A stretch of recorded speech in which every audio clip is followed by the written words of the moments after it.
All right, everybody, thanks for coming out to TNewTech. Obviously, tonight's about drones. So we got a panel here. And first off, I'm going to give some introductions. Let's see here. And we're recording a video, so you can share this with your friends later. Totally do that. So who here owns a drone? Show of hands. Got a few in the crowd. 1, 2, 3. All right. Who here wants to own a drone? I do. I don't have one. I'm literally the only person up here that doesn't have drones. I'm kind of surprised you don't, actually. I know. He got one, so I'm going to use his all the time. I should have one. I'm just like, I don't know how I want to pull it. I want to buy more lenses. I'm really into photography and stuff like that, but I just haven't gone to the drone side yet. But luckily we have 3 guys that are really into drones, and they're going to be sharing their vast knowledge with us tonight. So first we have, let's see here. We'll start with Jason. So Jason Owens, his background includes over 11 years of electronics design experience and 10 years of software design. His field of expertise includes high-speed digital pulse control design, automated test systems, and software. So Jason received a BS in electrical engineering and a BS in computer science engineering from UT in 2012, and founded Resonance Group, which is a company here in the incubator, as a first student entrepreneur from the University of Toledo, Department of Electrical Engineering in 2009. So that's some cool stuff there. Resonance Group is an engineering, research, and development firm located here, like we said. They specialize in various systems and applications related to power and battery management systems, feedback control systems, which is what powers drones. Let's see here, automated test and measurement systems, IoT, advanced propulsion systems, and so many other things. Let's see here. They have a patented pulse-powered management system, which is really their core technology, utilized in their unique approach to power management. So that's Jason Owens. Next, we have Dennis Sawan, right here in the middle. Dennis Sawan is the managing partner of Sawan and Sawan? Am I saying it right? That's right. Sawan and Sawan, a law firm based here in Toledo. His company, Right Half Media, holds a 333 exemption, and we'll explain what that means later, from the FAA, and he is licensed as a Part 107 commercial drone pilot. Next we have Chris Aldrich. He is a FAA Certified Remote Pilot and co-owner of TAM, previously known as Toledo Aerial Media, headquartered in downtown Toledo. TAM provides creative and technical commercial drone services to clients around the United States, as well as international. So let's give it up for our panelists here. So really glad we could get these guys out here today. I was actually, when I was trying to get someone from Toledo Aerial Media, and I texted my friend that works at Heart Media Company. I was like, hey, do you know anybody at Toledo Aerial Media? He's like, actually, I'm at lunch with Chris right now. Yeah. So I was like, wow, just one of those amazing connections. So really glad we have Chris here today, as well as the rest of the panelists. So we're just going to dive right into the questions here, and we'll have a time for audience questions later on tonight. So we're just going to jump right into it here. So Chris, as one of Toledo's foremost drone experts, how did you first get interested in drones, and how have drones evolved over the years? I'm not sure if I can live up to that intro, but it's actually not as exciting as you might think. I was actually into radio control stuff for pretty much my entire life. Background in photo, video, creative, sort of that realm. And kind of when drones came about, my now business partner, Phil Myers, he was already tinkering with drones, and he kind of got me interested in that, so it was kind of a natural fit.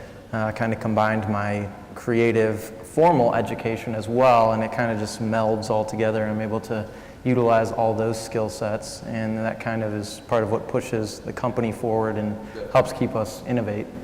Cool. And then the second part there was, how have drones evolved over the years? Well, the big thing is the commercialization of the drones. I mean, you can walk into Best Buy and buy a drone now. You can walk in pretty much anywhere and get the little, what we call tiny whoops for 40 or 50 bucks. Right. they're all over. Previously, friends of ours, he's been building drones for the better part of 10 years. So basically all custom parts. So really what has happened is, and we've seen it just in the public acceptance of drones and awareness of drones. Right. They've just come about, and really the big part of that is the commercialization of the industry. And I would say a huge part of that would be DJI, because they are the Apple of the drone industry for sure. Wow, very interesting. Now, kind of moving on from that point, now this would, I want to pose this question to both Dennis and Chris. So since, like you said, you can walk in pretty much to a wide range of stores and pick up a drone, anybody can do it. Let's see, what does that mean from a legal perspective? Like, you see people on the internet, or YouTube, getting these crazy drone shots. Can anybody just go out and fly a drone wherever they want, get these cool shots, or how does this work? Let you start with that. No, you can't. There are quite a few restrictions. The biggest thing that we're worried about when folks purchase a drone is you're operating in the National Airspace System, which means you're operating in some cases the same airspace where manned aircraft is operating. The big thing with unmanned aircraft is you absolutely never have the right of way. You always have to heed the right of way to manned aircraft. So it's really it's a safety thing. As a hobbyist, you can purchase a drone, and now you're registering again with the FAA. First it was register, then they said we're not registering anymore, and now we're back to registering.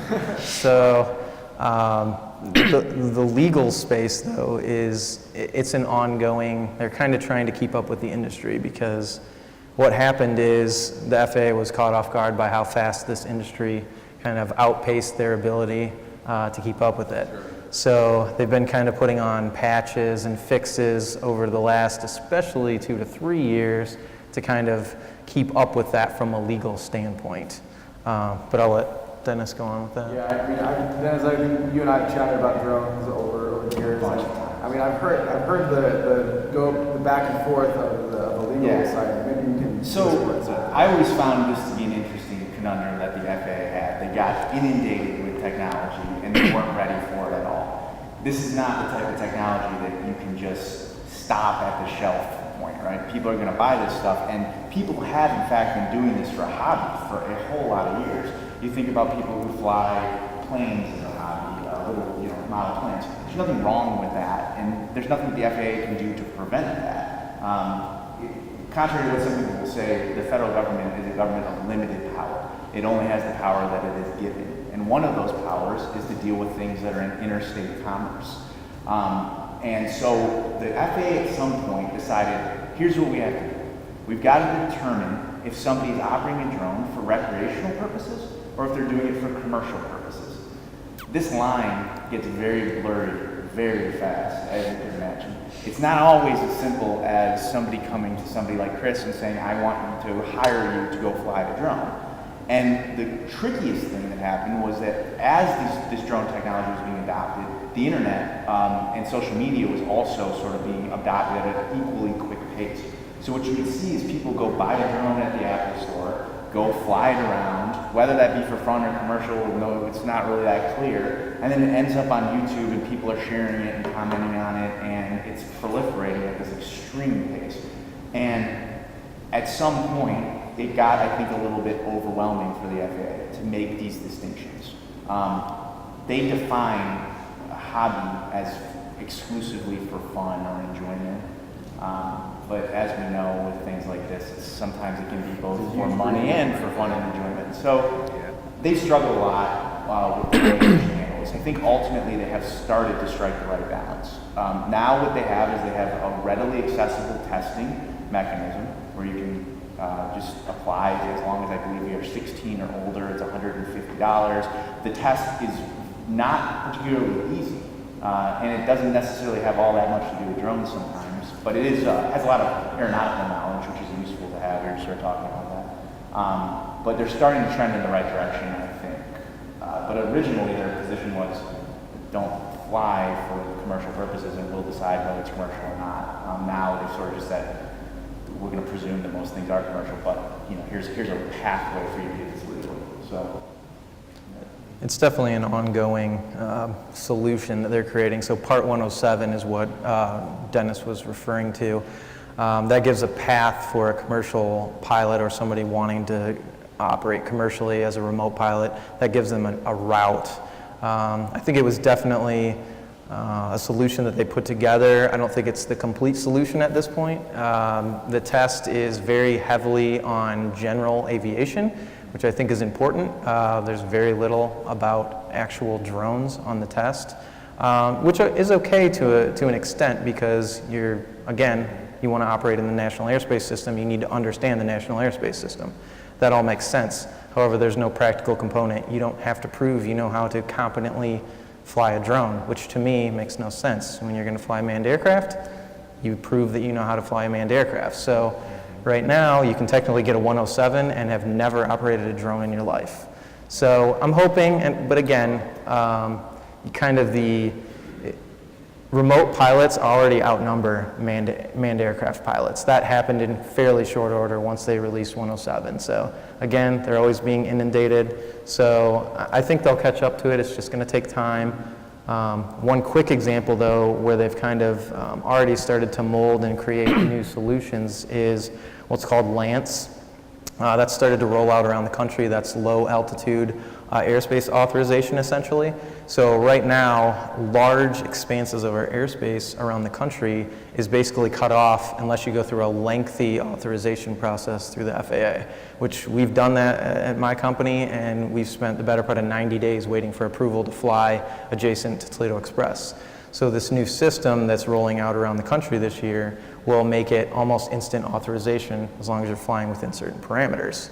Now, the FAA partnered with private industry to make that happen, and it happened in fairly short order compared to the timelines that we're usually looking at. So I'm hoping that partnership will continue in other ways and help advance the industry and the legal side of the industry. Very cool. And so if I, being a spectator of the drone community, wanted to, you guys just convinced me tonight I'm going to go out and buy, drop that $1,500, whatever it is, get a drone. Could I just fly out of the box, or is there a lot of stuff that I need to go through in order to legally fly it? Right. So legally, all you need to do as a hobbyist is register with the FAA. Register. Okay. From a hardware standpoint, though, you're going to go through some firmware updates and things like that, some IMU initializations, compass, things like that. But after that, most of that's pretty well explained, especially in a consumer level drone. Which I think you mentioned you're looking at a Phantom, so that's pretty well laid out and fairly accessible. Okay. With it being a drone you can buy off the shelf at Best Buy, they try to make it fairly simple for the vast majority. So. Just read the instructions, breathe, Right. okay. Gotcha. All right, so next one is kind of diving into the tech a little bit. So we're going to go over to Jason. So Jason, can you explain what are feedback control systems and their role in making drones successful? Okay, so when we talk about drones, first of all, we have to qualify what kind of drone that we're referring to, because the term drone is a very broad category. So the ones that we're talking about primarily when you think of drone are usually those little quadcopter type devices. But just so you're aware, there's other types too. Like there are fixed wing aircraft that are considered drones. There's also drones that are autonomous on wheels or underwater. So it's a very broad category. What we're interested in today talking about is, of course, the type that fly, and particularly the vertical takeoff and landing drones, or VTOLs is what they're called. So when we're talking about controlling something like that, these types of aircraft are particularly challenging for feedback control systems because unlike a fixed wing aircraft, where if the engine shuts off, it can just coast or glide to the ground, if one of the 4 propellers on the drone is not precisely running at the same speed as the others, the drone literally would just drop out of the sky like a rock. So one of the jobs of the software is you have to constantly monitor the state of all the hardware in the system and constantly correct the speed of each prop to keep it stable in the air. So when we talk about a feedback control system, the feedback control system has to constantly monitor multiple parameters.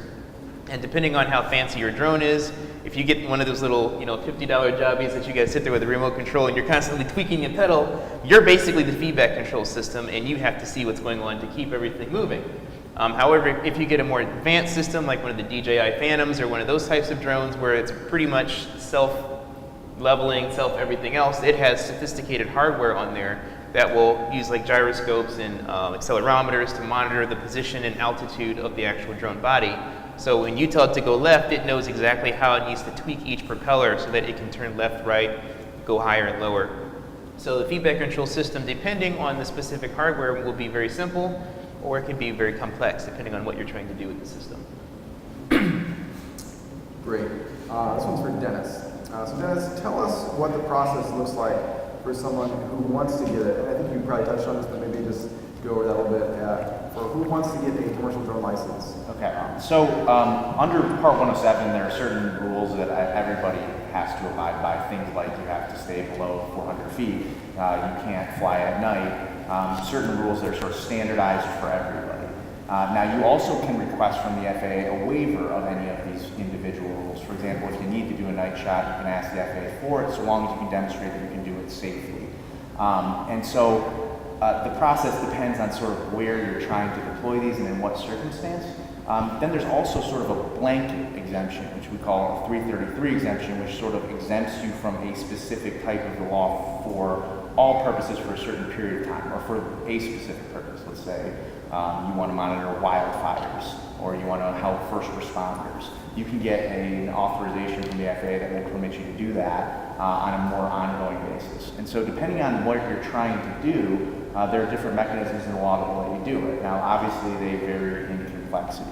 If you're trying to get a large-scale waiver of a safety provision for a long period of time, that's going to include a lot of paperwork, a lot of demonstrations that you know what you're doing, that your equipment is safe, etc. For 107, which is the more common one that people will do, you apply for a test, you take the test usually in a, I think it has to be like an aviation, like a airport. Yeah, FAA Test Center. And it's about, I don't know, what, 100 questions, 200? 60 questions. 60. The pool is 280, I believe. So everybody gets a different draw, essentially. So, and I've seen people get great draws with a lot of easier questions, and mine was I guess you could consider a harder draw. There was a lot more questions on sectional charts, which if you've never looked at a sectional chart, it looks like gibberish if you have no aviation background. What is this? So that's basically everything that explains airspace, just like a map. It looks like a map. I mean, you can see cities and things like that, but it lays out, obstructions, towers, airspace restrictions, airports, whether private or public, whether they're controlled, whether they're uncontrolled, all sorts of information, radio frequencies, you name it, and it's all on one sheet. So, and that's a significant portion of a test, which I feel like when people say it's a tough test, which it is, that's the significant portion would be that. So. Effectively what you're doing is you're taking three-dimensional space and then putting it in a two-dimensional map, and you're having to sort of wrap your head around that. It's not particularly easy, but it's useful, I think, to know, have a general knowledge of some of this stuff. Also, it has things like barometric pressure, how mountains and temperature affect airspace, things that maybe you might not think you need to know, but you never know, and it could be useful. And then when you take that test, you then have to register with the FAA after that, showing that you did in fact pass it, and they send you a little plastic card that says United States of America FAA and grants you the permission to fly commercially. Very cool. So, wow, that's definitely an intense process there, but as you said, very necessary to go through all those rigors. Let's see here. So, this is an open question to the whole panel. So what are some of the most exciting developments in drone space that you've all seen? Why don't you go ahead? Yeah. Okay, so I'm actually in that space particularly. That's my expertise. So you're talking to these two guys. They have a lot of experience with actual drones. I just recently bought my first drone literally this week, so I'm still kind of going through the Goo Gaga stages of running it. But on the technology side, where my expertise is in developing all the subsystems of the drones. So my take on that is just looking at the industry in general. I think as these other two gentlemen mentioned earlier, this technology started off as RC technology primarily. So most of the hardware that's going into this has been around forever. There's not really a whole lot of development on the electronic side. Most of the development work is actually being done on the feature side from what I'm seeing. Whether it's advanced algorithms for controlling it or features for making it easier to use. that's where most of the development's coming in. But there's not a whole lot going into like how does the drone actually fly, or how do we make it lighter or better, because there's limitations with the battery technology, there's limitations with the materials that are available. I could say that there are some improvements happening on the battery side a little bit. They've got better lithium batteries that are coming out, but you're talking about incremental increases in efficiency and capacity. We're not talking anything like earth-shattering. But one of the things that I'm working on right now is we're looking at a completely different way to make a drone fly. So everybody assumes that you use propellers to drive the drone, which makes sense for the most part, but there's some other aerodynamic principles that you can use to make even that type of technology more efficient. Or if you want to think outside the box, what if you didn't even need propellers? What if you could use some other type of aerodynamic mechanism to produce lift that could do it more efficiently? So these are some of the areas that are kind of front and center. I don't see a whole lot of that happening in the industry right now, but there's a lot of private companies that are looking into different aspects of this part. For me, I think one of the things that stands out is if anybody remembers the most recent Olympics, there was like a drone display in the air. The swarm, yep. Yeah, so like I think awareness of other drones and like how they can act within, with one another is really interesting. It just creates a lot of opportunity. And I think that ultimately, as our airspace gets more noisy with these things, the ability for drones to have awareness of other drones and other aircraft in the sky is going to be incredibly important. I think for me, the exciting things are the very specific applications that people are using this technology that's been around for a while, and they're using it in very specific scenarios. So a couple of examples. Down in the Florida Keys, huge issue with mosquitoes down there. So that's because there's a lot of uninhabited mangrove islands. All they do is collect water, so you have tons of stagnant pools all over the place. So what they've started doing down there previously was just monitoring with a drone, looking for areas that would have tendencies for lots of these pools, and then sending actual boots on the ground and putting larvicide into these pools as a precaution. Now what they're doing is they're doing the same thing monitoring-wise, but they're dropping larvicide from the actual drones, so they're not having to send boots on the ground. I don't know if you've ever been in mangroves, but it's not fun to walk through. Some other interesting applications, the Forestry Service is using drones to sample upper sections of the canopy out west. Otherwise you're sending somebody up that tree to get a small snippet of the canopy. Now they're doing it with drones. That's the kind of thing that gets me excited, spot spraying agriculture. Instead of broadcast spraying, having imaging systems on the drone that can spot issues in the crops and going to those spots specifically, spraying, things like that. I mean, I could go on and on with all the... And another thing is, since I kind of started looking into Toledo Aerial Media a little bit more, you guys do a lot more than just taking really amazing photos, right? Mm-hmm. You guys you can tell us a little bit more about what TAM does. Right, so basically everybody knows us for our creative services. We do cinematography, photo, all that sort of thing. But another side of our business, which is pretty exciting and is more in the, that application side that I mentioned, is our technical services. So we're doing things like aerial surveying, aerial mapping, aerial inspections, aerial thermal imaging, all sorts of things like that. One specific example is in the agriculture industry. There's what's called NDVI. Basically, it's a specialized near-infrared camera system, and we can measure the health of photosynthetic plants from the air. Now, it's not new technology. It's been done by manned aircraft for years, but utilizing it on an unmanned aircraft platform opens a lot more opportunities. So, a lot of things like that. Those sorts of applications get me excited. Don't get me wrong. I love taking great photos and doing cinematography, but those applications are where I'm seeing a lot of the advancements. Definitely. So. And as I was kind of preparing for this whole topic, I came across a few really interesting applications for drones. One is there's a doctor that does wildlife research in all over the world. He used to have to use a harpoon to get a flesh sample from a whale in Wales, right? To be able to assess the health of the whale. You assess the health of the whale, you can thereby assess the health of the ocean.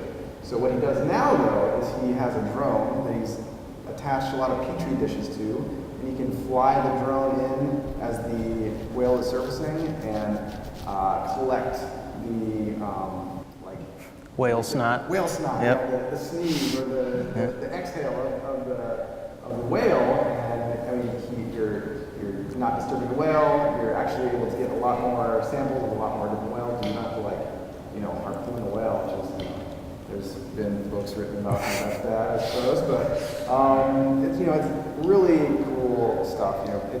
Drones are a platform for a great many different. It's a tool, right? It's a great tool for a lot of different things.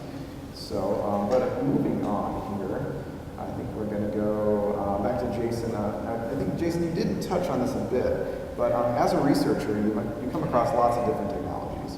What are some of the most interesting technologies that you think might benefit drones in the future? I think you mentioned something like related to propulsion. Maybe you can get a little deeper dive into that. Sure. So, as I touched on earlier, most, if not all of the drones I'm aware of right now, all are using propellers as their primary lift mechanism. And if we talk about efficiency of the drones, this I'd say is the biggest drawback to the current state of the technology.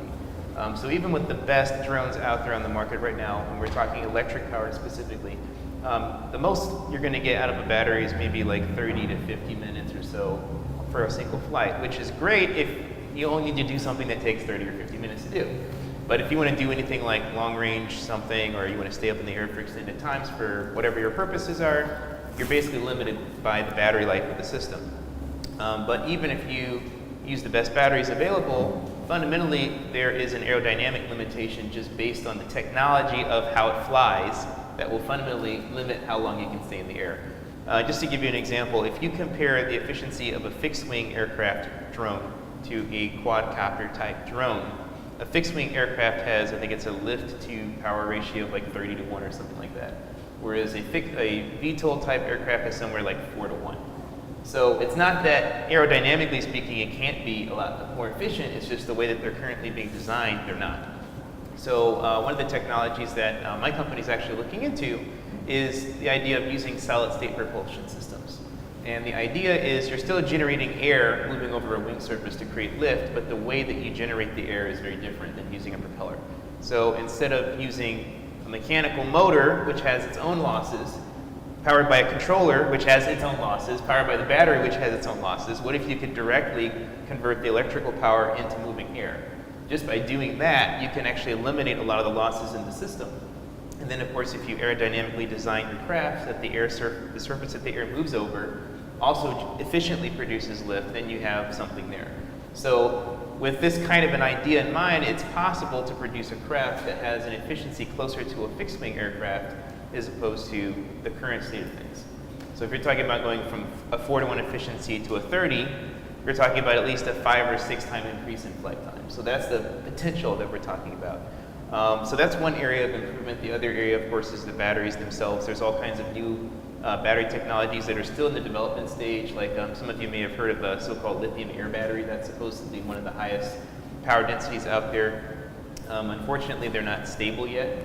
Then you have the lithium graphene technologies that companies like Tesla are working with, which it's much better. It's maybe twice the capacity of the current batteries. Again, we're not saying earth-shattering, but now you can get maybe 2 hours instead of 1 hour potentially out of your drone. So there's definitely some areas where things can be improved, and that's really where, if this technology can move forward into a practical stage, these are the areas that probably need the most development, I would say. Cool. Now, as far as that sounds almost science fiction-y a little bit. Maybe you can tell us a little bit about like the effect that would entail. So you're talking about solid state, no propellers. How would that work? Well, it's actually based on a technology that's currently in use already. If you have ever heard of an ion rocket engine before, it's kind of the same technology of that. Or if we want to use something a little bit more mundane, have you guys ever heard of the ionic breeze air filter that was made by Sharper Image back in the 90s? Basically it used high voltage to basically ionize the air, and then it would accelerate it through the filter so that you didn't have any blades that were running it. So it's based on that type of a technology, but you can imagine it's kind of on steroids, the same idea. So you use really high voltage, really powerful electric impulses you produce something called an Electro Hydrodynamic thruster, which is basically what would create the movement of the air. So that's kind of where we're playing with a little bit to move in that direction. Of course, it's still in vitro right now, but that's kind of where we see that kind of technology going if you want to do something practical without mechanical compressors, as they're called. To like bladeless fans, how those work? Well, the bladeless fan still uses a mechanical compressor inside to produce the air, the initial air, but they do take advantage of some other aerodynamic tricks to actually multiply the air. Oh, okay. So once you produce an airstream, you can actually do things with the geometric structure of your device to multiply the air that's actually produced. So we're going to take advantage of the same kinds of tricks, and there's all kinds of different things you can do with aerodynamics to do that. So yeah, you don't necessarily have to have a system that initially produces a lot of air force, but by using the right wing surfaces and taking advantage of pressure differentials, you can multiply that air, which is what companies like Dyson are actually doing to do that. Very cool. Crazy stuff. Love hearing about that. So bringing it back down to the normal zone here. So most people, as I'm sure you're all aware, think about drones as a way to get really cool video shots, or even something that carries out like military airstrikes, these types of things. So Chris, can you tell us some of the lesser known applications that drones are being used for today? Yeah, I think I already touched on some of those. Those were the really big ones that I can think of off the top of my head. Public safety, they're already being utilized for all sorts of things. If you think of issues like hostage negotiations, they're already being used for drop phone deliveries, monitoring situations like that. So not a big step in the technology realm, but just the uses. Like I said, that's what I get excited about, is seeing, you never know what's next. I mean, we get calls every day, hey, I'd like to do this, can you help me do it? They know they want to use a drone. I mean, as weird as it seems, we received a call from somebody that was putting on a golf outing, and they wanted to drop a bunch of golf balls from a drone as a fundraiser onto the putting green. You know, whoever goes in the hole wins the money, and we did it. So we built a drop mechanism and remotely actuated, and we did it. So that's probably the weirdest thing we've ever done. So yeah. Okay. That's cool. Yeah, I mean, Nice. I think I've heard of also like in New Zealand they're delivering pizzas via drone. Right. And Amazon is gearing up to deliver packages via drone. So there's a lot of drone in our future, folks. I'm pretty sure. So stay tuned for that type of stuff. But that concludes my set of questions for you today. Let's give them a hand. Now we're going to go into crowd questions. So anybody got any questions for the panel here? Victor. So I got two really quick questions. One is, like, do you all ever see there being like a drone highway or drone streets, like stoplights or some kind of mechanism to regulate it? And then the last question is, how saturated is this market? I mean, in terms of, I'm just wondering how much growth you all see coming this year. So I'll answer the first question.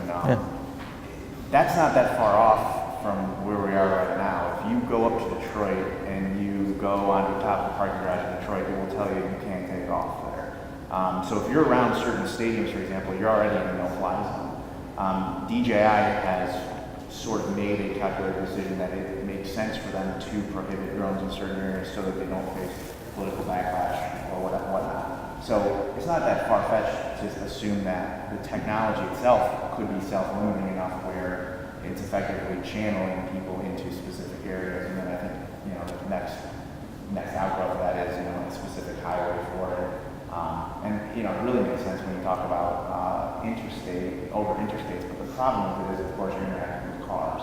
So, but, we've got a lot of federal land over interstates and on the sides of interstates, and I suppose you can see a situation where Amazon wants to deliver things, they just do it over the side of the highway. That's not federal land, it's safer. It certainly takes into consideration privacy concerns, because there's two things that I think we're going to have to realize here. Drones, the big issues from a legal perspective and just like practically, privacy and etiquette. So privacy, who wants a camera flying outside of their bedroom, right? And it's not that, it's I don't know how frequent that occurs, but it's with the proliferation of this, somebody's going to start trying to do something like that. So privacy is going to be our number one thing that we need to consider. Also, there's some just normal etiquette issues. If you ever go out to I'm sure you've had this happen maybe. You go out to maybe the wilderness somewhere, people are trying to get away from it all, and then all of a sudden they hear a bird buzzing. There's just some etiquette things that we all need to just understand with this technology. Maybe this solution might be Possibly. Electro-hydrodynamic. I don't know how that It should be quiet, but we still have a problem with flying in the rain. It doesn't really work well in the rain. That's true. Now, second question though was the thing. Yeah, right. So saturation of the industry. So to answer your question simply, oversaturated is the answer to that right now. What I see happening though is I see people kind of specializing and moving into specific segments. Your general, I'm a drone company and I do these things, that's a very saturated market right now. In fact, I read an article probably a week or two ago that talked about it's a race to the bottom right now, which it is. There's a lot of people, going to Best Buy, buying a drone, calling themselves a drone business, and just doing things for pennies on the dollar, essentially. So right now, I do see the industry kind of racing towards the bottom. Now, if you do what you do and you do it well and provide quality, people will always pay for that. But right now, there is a lot of that going on, so it's saturating the general part of the market. But you'll see companies that specialize in a very small niche of the industry that right now might not be a very big niche, but as the industry continues to grow, it might become a big niche. So there's even companies that have created their own niches in the market. So. Yeah, and I can respond a little bit to your first question. So talking about creating drone highways, this kind of goes back to the idea of autonomous driving. If you know a little bit about autonomous cars, they're actually working on that type of a system right now for just driving down normal roads. So it's not too far-fetched to believe that you could do the same thing for flying devices. As a matter of fact, it actually gets easier because you have a whole lot more space to fly in the sky than you do on the ground. So it's a lot easier to develop that type of a system. As a matter of fact, I do remember reading one time that I don't know if it was the FAA or one of those organizations, actually had a plan for a system of transportation for flying vehicles. So there's actually stuff already in place even now for that kind of situation in the law books, but of course the technology hasn't caught up with it yet. But yeah, that's probably, I'd say it's probably being developed right now at this point, to be honest. I do know the Amazon specifically made some sort of petition to the FAA to have a small segment. I don't remember the actual feet, but it was something like give everyone else up to 350 and give us 350 to 400, so they would have their own little channel, and obviously that got shut down. But there are organizations going after specific, they're trying to create their own highways essentially. I do think it can be worked out, but one of the top questions I'm always asked is, hey, have you heard about how Amazon's going to use drones to deliver packages? And I can't even imagine. I mean, just in what I do every day, everything that's involved, there's people, there's buildings, there's phone lines, there's towers. How you would ever manage that on a national scale, just, that's well beyond my intellectual level. And but I think applications where that could work really well is in rural, where you can pull up to an intersection and make deliveries to neighbors within a 5-mile radius from one spot. That's a great application for drone deliveries. In urban setting, you're dealing with a lot more factors. I don't know if that will ever come to fruition or not, but Amazon's a big company and they'll figure it out if there's a way. So. All right, other questions up here. What about screw-ups? I'm thinking of a pilot that flies planes and helicopters, and he said his training is until he gets up to a certain altitude, is where are you going to put it down, where are you going to put it down, where are you going to put it down? Is there something similar to that with drones that are flying low to start with, and when they lose power or lose a part or whatever, something bad's going to happen? What about all that? You want to take that from a technology standpoint? Yeah, so this kind of goes back to what kind of drone are you actually flying. So if you're flying on one of those little cheap $45 jobbies, if you lose power, you're just dead in the air and you're going to fall out of the sky. For some of the more sophisticated ones like DJI style drones, those actually have monitoring systems that will check your battery. And if you try to fly it longer than it thinks it can get back, it will literally stop and it will land itself, or it will fly back to its home spot. So there are a lot of advanced technologies out there that can help to prevent things like what you're talking about from happening. A bird strike or something like that. Now, if a bird strike happens, that's that's a different story. Though there actually is, I forget which universities is working on it, Michigan State or one of those guys out there, but they actually are working on some advanced algorithms where if you actually lost one of your propellers, the drone would actually use the other 3 propellers to put it into a tailspin so it can still land with only 3 propellers or only 2 propellers that are working. So there's even in that case, they are developing some stuff, but at least with what's out there right now, that's not really common yet, you know. So, but in the future, you could add those types of safety mechanisms or redundancies into the system to help prevent those kinds of things from happening. And, you know, I think this is a really good question because I think it's one that really hasn't been dealt with that much. We have certainly seen instances where drones have fallen out of the sky and hurt people very bad. That has happened. People walking on the street, they get hurt very bad. There's a burgeoning insurance industry that's coming up around drones, including some very cool applications where you essentially can just buy insurance just for your flight, whether that be 30 minutes, 60 minutes, 90 minutes, however long you're in the air. That starts to get around some of these issues, but it's an open question. And frankly, what happens when these types of things occur, and who's responsible? I mean, we're going to do the same thing with autonomous vehicles. Yep. You know, robots sometimes have a mind of their own. Who's responsible when that happens? The good thing about DJI in particular is within that system, they're tracking almost every input that you're doing. They're tracking where you are, your distance, your speed, etc. So we do have the benefit of a lot of information after these things happen, but it's not, there's no perfect answer to that one. Ultimately, it's still technology, and technology will fail. It's just a matter of time. And you know, just by the rule of how it goes, it's going to fail at the worst possible time. So it's going to fail when you're up in the air. A lot of that comes down to, you know, inspecting equipment and things like that. But in the quad, in terms of quads, obviously, as Josh mentioned, when one of those gets knocked out of balance with the others, it's going to go down. However, when you start to add redundancies, like some of our bigger birds or hex rotors, you know, they have 3 GPS units, 3 IMUs, things like that, you have more room for failure because you have those redundancies. Now, it's not any sort of new technology, you're just building, you're giving yourself redundancies of the same technology. We had a colleague in Oklahoma, he was doing high tension power line inspections, and a red-tailed hawk swooped down into his hex rotor, took out 2.5 rotors, and he was still able to maintain controlled flight. He wasn't able to maintain his altitude. He had to come down, but it didn't, you know, crash. He was carrying a very expensive imaging payload. But you know, that's an example of, you know, how as you add those redundancies, it can get you out of these sticky situations like that. Wow, intense stuff. Other questions? Right here in front.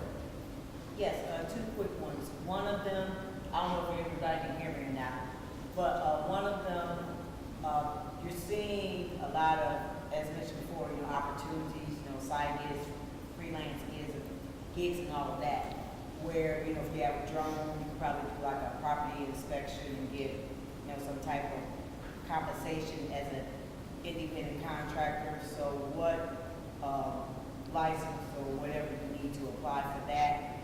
And then secondly, you mentioned about the insurance, and I'm glad you did. So what type of insurance and approximately the cost as far as, you know, making sure that you're insured and all? Okay, so the insurance part, there's all sorts of options when it comes to that. As Dennis mentioned, there's literally on-demand insurance. If you're not flying as often, for us, we have full insurance policies with our entire fleet on it because we fly so frequently, it wouldn't make sense to use an on-demand service. So there's quite literally insurance companies that specialize in drones, but what's happening more often than that is it might be an aviation company that now just works with drones as well. That's who we work with from that standpoint. What was the first? The first question was licensing.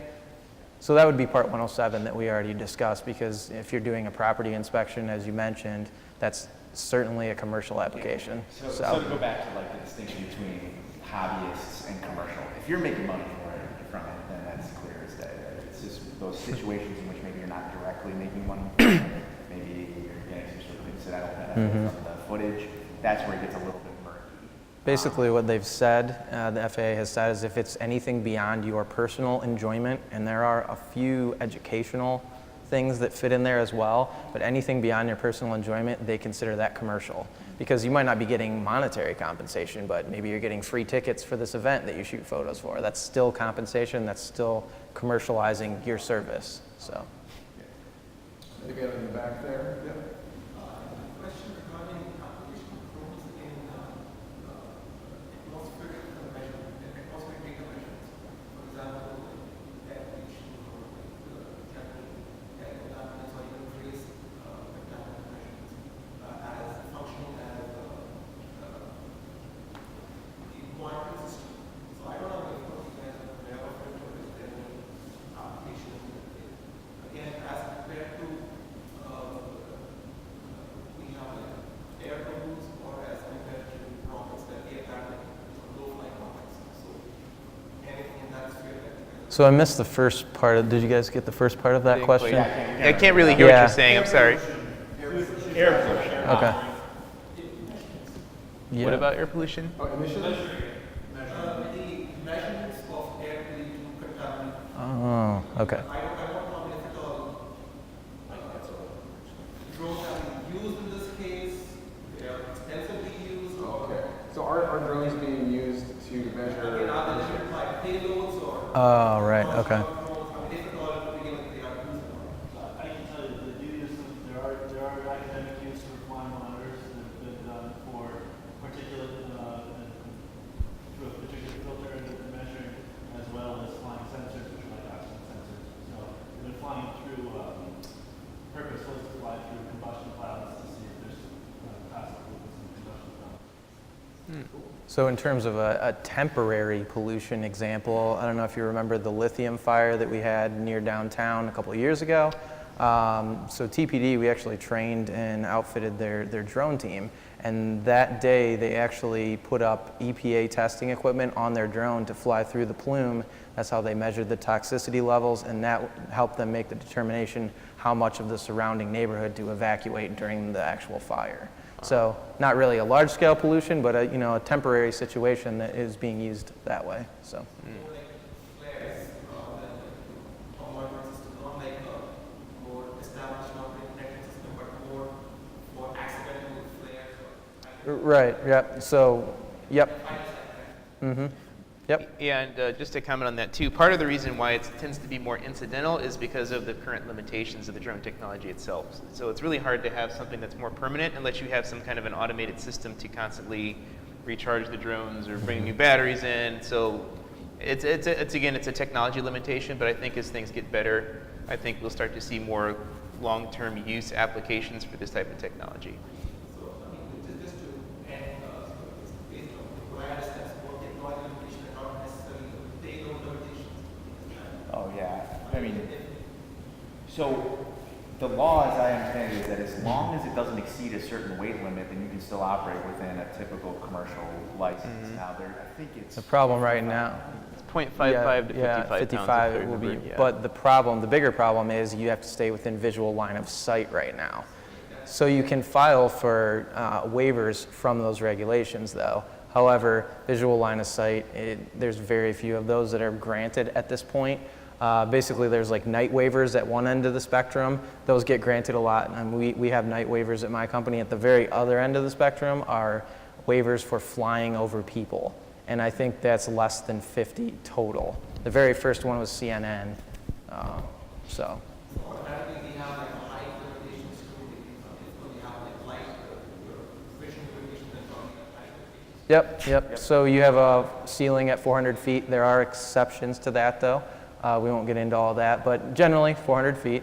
But you have to stay within visual line of sight. So that right now limits a lot of applications. However, like I said, there are steps that you can go through to get authorizations or waivers from those regulations. All right. Any more questions? Right here. That's how you do. 30 years ago, my brother had a helicopter. It was RC control.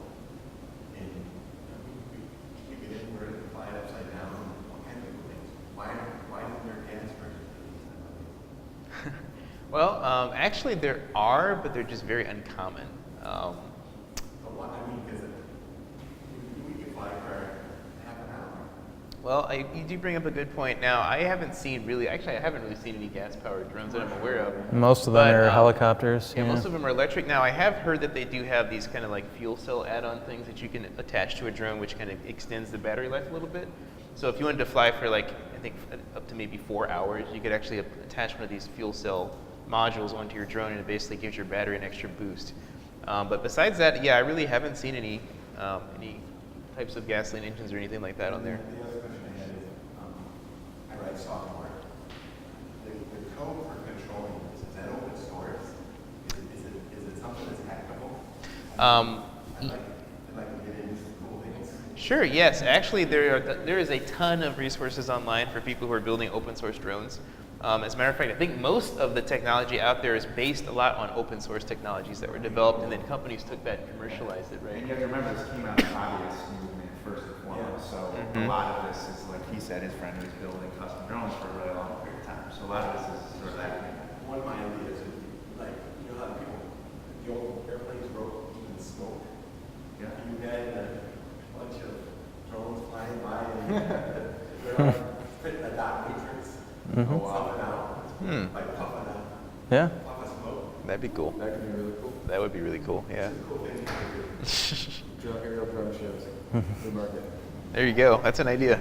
Well, they have them, right? Doesn't Intel do that? Yeah, Yeah. Intel has the. They use lights, I they're think, using on theirs. lights. Yeah. I'm sure they could. But it's the same idea, though, principle, right? Definitely. Yep. All right.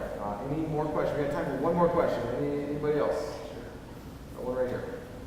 So when you fly for certain applications, do you run into challenges with the birds flying around? And, I know some of the drones have this autonomous or sensing capability for buildings and stuff, but with the birds, they could just come from anywhere. Yeah, so birds are enemy number one, and it doesn't matter, even a very small bird, pound for pound, sometimes the small birds are more aggressive. Really the key factor is if you're near their nest. We've had our drones chased around by osprey. Birds of prey are usually the most aggressive. Seagulls, they don't like. A lot of times if you're flying a white drone, I think they think it's another seagull, so that makes that's pretty obvious.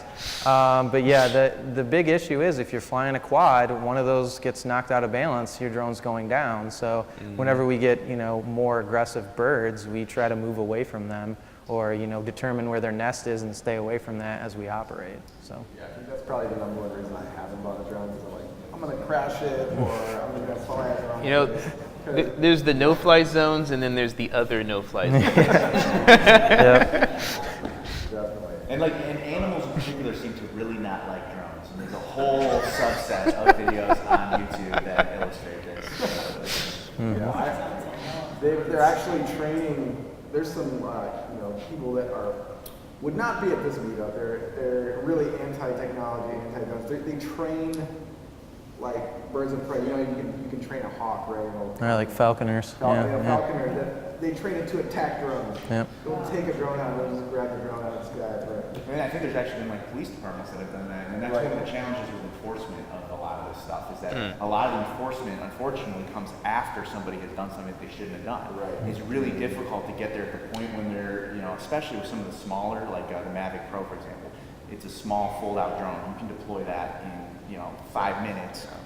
You're up, you're down, in 15 minutes you're gone. It's really difficult to enforce this type of thing. So a lot of it's on the heels of it. A lot of times you see people crashing into the White House or an NFL stadium or somewhere in New York City, and that's where you start seeing big fines that people are getting hit with. But it tends to be on the backside of somebody doing something they shouldn't have done. So. Yep. So good. Well, that's about all the time we have for this evening. The panel will be around for a little bit if you want to ask some questions, talk to them, but let's give them a hand. There's some people over there, and we'll see you. We're going to have another meetup next month. We haven't decided the topic yet, but check your email. It'll be there. Take care.